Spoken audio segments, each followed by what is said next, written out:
Well, hey there, YouTube. It's Petey Two Finger.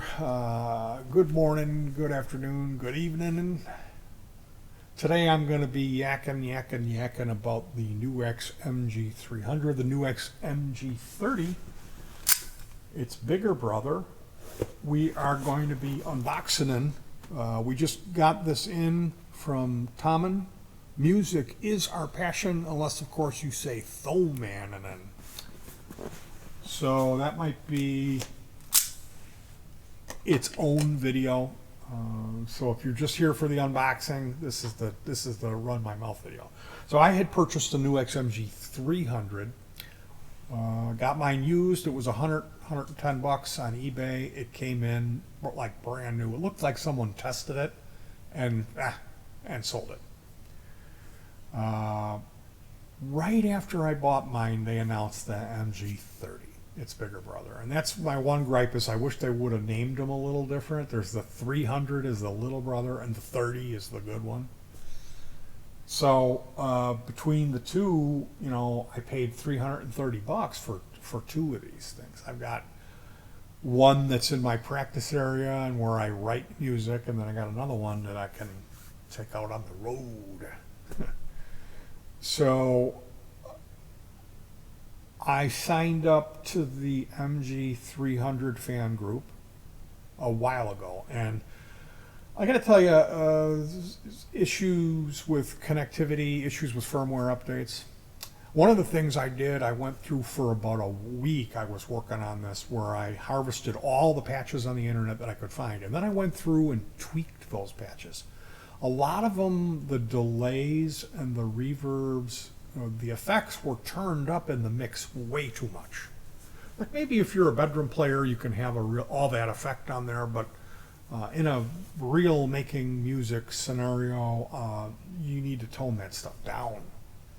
So I uploaded that. And if you're an MG300 guy and you want to get that, there's a video on this channel. The only thing I ask that you check out my album and leave a comment, and it's good. You'll like the music on there. Everyone's been really supportive of specifically that one, because I've done at least 10. Anyway, a couple of months in, I came to the conclusion that this MG300, there isn't a bad sound in the box. Meaning you could just randomly create a patch and it would sound great, as long as, of course, you don't do something silly and turn up the effect levels. But the amplifier simulations are really where it shines. They give you just enough effects, and it says that on their website. They're like, why give you 80 amp sims that you're not going to use? They're all mediocre when we can give you 20 that are really good. So the MG300 is awesome. This one that I'm about to unbox, it has more features, and they give you a little bit more where the MG300 might be slightly lacking. They give you more software, more models. And then there's some hardware features that, well, hardware and software features that are outstanding. Specifically, there is scenes, I think they're called. So inside of a patch you get 3 scenes, and what the easiest way to explain it is you would make your patch with everything, you know, and scene 1, maybe you would shut off the chorus and the delay. Scene 2, you turn on the chorus. Scene 3, turn on the delay, shut off the chorus, or boost for a lead. So that's accessible by a foot switch. There is a port on the unit, and it comes with another 2 foot switches. There's 3 foot switches on the unit, and there's another 2 that come on the breakout box, which it ships with that foot switch. They don't charge you extra for it, and it comes with a power supply. So that's really awesome. On the back panel, there's no XLR, but they're independent 1/4 inch right and left outputs, which I really like that, as opposed to that will have the one. That's stereo, and then you need a funky, expensive cable. There is an effects loop that you can move the order of. You can put it in different locations of the layout of the effects, which is really cool. There is what's called parallel effect routing. Now this would be, let's say you had a chorus, a delay, and a reverb, and you connect your guitar in between those and then go to the amp. Well, with parallel, let's say you have a mixer and you run an input to each pedal, and then the outputs of those pedals you run to each channel on the board. But your first channel is just the clean guitar. So what it can enable for you is, you know how when you step on effect sometime it changes your guitar's tone, it takes something away, you're missing these harmonics or the sparkle? Well, that's your first channel, is your clean, and you can bleed in just a little bit of the effect and that more subtlety thing is where it's at. Because often, especially with the older multi-effect technology, if anyone ever had a Digitech, the Digitech RP stuff, I found that stuff for $5 at the resale store and purchased those RP units. And they weren't worth anything because you couldn't use anytime you... For one, all the effects were bad. All the amp models were bad. You know, there wasn't a single good sound in the unit. As opposed to this MG300, they're all really good. And you can load your own impulse responses, which that's where it gets really flexible and you can really fine tune it. So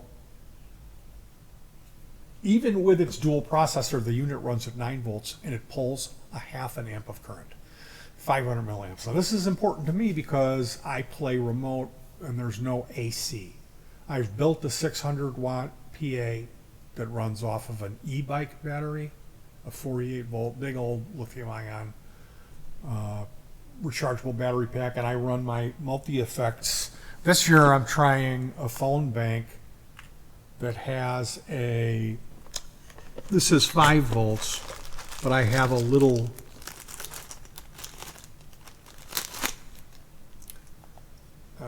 this is a voltage buck step up converter. So it takes in 5 volts and it puts out 9 volt DC. So this is what's going to be powering probably the MG30. The current limit on this is 500 milliamps. The device itself draws 400 milliamps. So that's important. Like if you were if you were going to have a pedal board and you were going to use this device on there, your pedal power supplies, a lot of them, they're 500 milliamp ports. So if you buy a multi-effector and it's running 3 amps, you're going to have to run the dedicated power supply, which is, you can tell, there'll be a big honking plastic thing with 2 cables on it, you know, 9 volt 3 amp, like the Hot Tone Ampero. And I'll tell you what, you can kind of guess about that by looking at the unit. Does it have a giant LCD, that touchscreen? Because that's where all that current is being used. It's not like, oh man, it's got 3 amps, the headroom on this thing is insane. No, it's the same headroom as anything else. The rest of that power that it's gobbling up is going to that fancy screen. And I'll tell you, I don't need that. I do all my editing and patch naming through the QuickTone software, which is very intuitive. My initial complaint about it was nothing is really labeled. There's just like symbols at the top. And when you want to get on the effect, there's a line that goes through that represents your signal path. You have to get the mouse right on it and then right click maybe, and it'll drop down with a menu. But once you figure that out, it works flawlessly. Um, the MG300 is the same power rating, 9 volt, 500 milliamp. I'm guessing that it might be running at 300 milliamps. I don't know. You can set up your multimeter and do a current draw test. And there's a video, there's a tutorial on how to do that on this channel. But connectivity and firmware update issues, that's the problems that you see on the forum. And I got to show you this. This is the USB micro C, I think, that connector. Typically, all my other music gear that has USB connectivity will use this trapezoid shape, which is it's almost twice as high. If you compare the size of these two, it's really unfocused.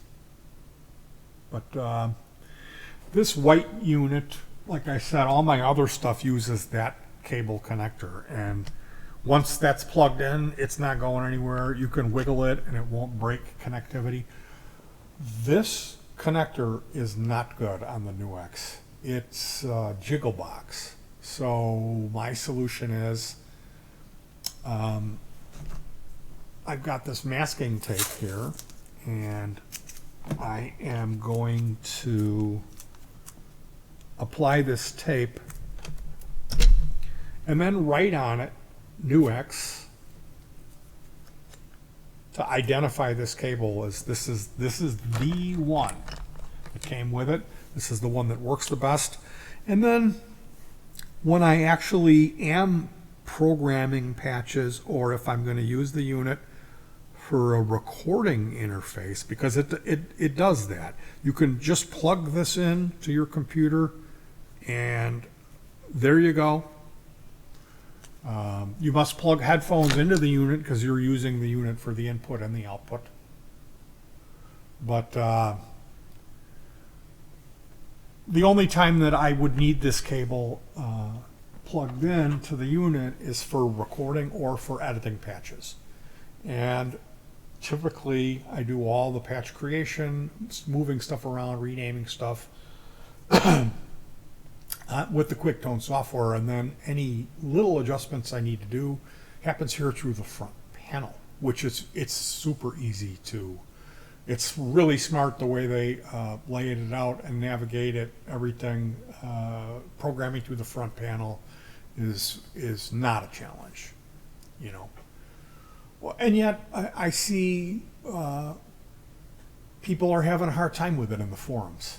People are getting mad and taking it back and like it's a garbage and flipping out because they can't figure out just the most basic stuff. And I mean, I cut my teeth on stuff like the Roland GR50 with a manual that's like a phone book, you know, and you're talking about menu diving. This is menu spelunking. So my overall impression of the MG300 is it really, I don't really see, besides that, I don't like the cable. It should have been that other one that I showed you that's rock solid. And I mean, they don't give you a ring modulator or particle reverb. There's no weird effects on it. But really, that stuff, that's studio. You don't use that stuff live so much, unless you're a noise band, you know. And then, I mean, ultimately with the effects loop, you can certainly get creative and interface this thing into some more unusual effects, you know. But as far as the firmware update issues, I really haven't seen too many people brick their unit, but I remember when I first joined the forum, someone said, when is the next firmware update coming out? And I said, oh, there isn't going to be one. And they did. They had another update come out, was the third one, and it was really good. They included 3 acoustic guitar impulse responses, which if you have a acoustic guitar with a piezo pickup and it'll have a 9-volt battery and a regular 1/4-inch jack, you can plug that into the unit and record. The only thing that's missing is that resonance that you get, the effect of the sound bouncing around in the wooden space of the guitar and then exiting through the sound hole. And that's what is modeled here. So it's super cool. This is way better than any Boss AC3 acoustic simulator or whatever that is. This is really something, even with a Strat. It's amazing effect, really cool. And you can get all different, there's 3 of them that shipped with the unit, the last firmware update, but there's additional ones you can download on the internet and use those. So if you want a big dreadnought or some kind of little parlor guitar, you can get those sounds. It's very, very cool stuff. In that last update, there's software that you run, connectivity software, and I remember it took what seemed to be an eternity to do that firmware update. It was like 15 minutes. And when you're like me, I've got it sitting where nothing can bump it, and I've got a cat. And I'm like, if the power goes out, I'm going to brick this thing. I think the units are a little bit more robust. You get a little bit more leeway now. If you fail a firmware update, they make it so it's not so critical. But the software that's loaded on the computer says success. And I went and unplugged the cable, and then the unit didn't work. So I ran the firmware update, and I watched the clock. It was 15 minutes, and it said success on the computer, and I went and looked at the display on the unit, and it didn't say success. It was still cooking, digesting that update. So, 20 seconds later, it finishes its thing, and it says success on the screen, and then you unplug it. Well, I can't tell you how many people jumped the gun after waiting that long and right away unplugged it and then smirched their firmware update.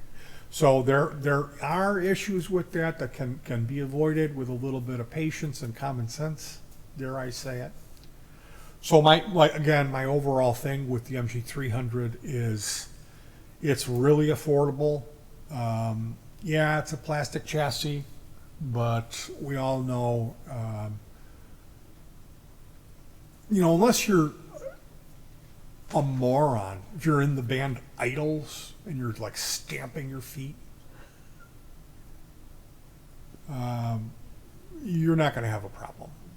So, super double thumbs up. By far the best value of any guitar toy I ever bought, the new XMG300. Where it shines is in the amplifier sounds. They give you enough effects to do whatever you need in a normal band situation, and even a little more. I gotta say, they give you a good amount, but they don't give you all that extra stuff that you would never use, all that over-the-top weird stuff. You don't get any of that. So, with all that being said, I think we're going to wrap this one up and we'll come back and do the unboxing. All right, I'll see you on the next video, and peace.